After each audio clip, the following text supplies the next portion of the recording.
Part of my contract negotiations were that I'd never have to work with this guy. Oh, man. And we're standing. But How I healthy revised is this? Dr. John Liprie. We look good, actually. All right, yeah, don't we look good? This is good marketing stuff.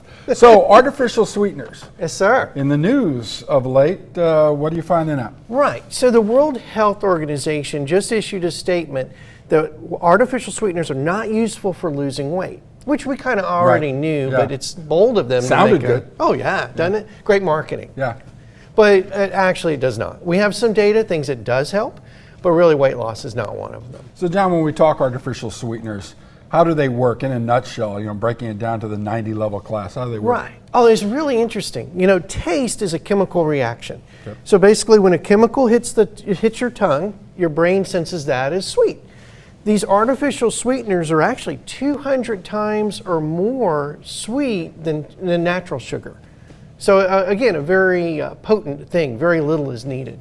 Now, sugar substitutes. You go down the aisle at any of your favorite grocery stores, they're everywhere. They're in tons of products. Right.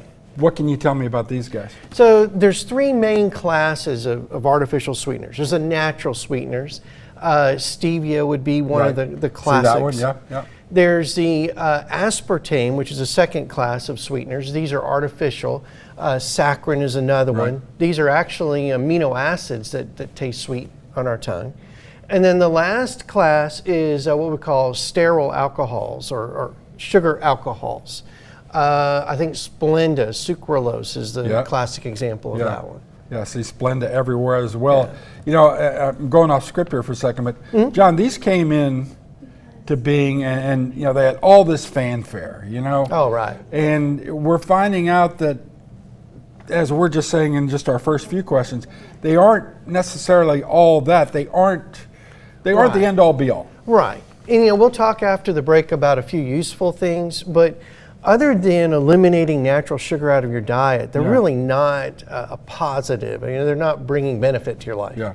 But they don't harm things. All right, so finish our first segment. John and I are back here, more on artificial sweeteners. We're taking a break. We'll be right back.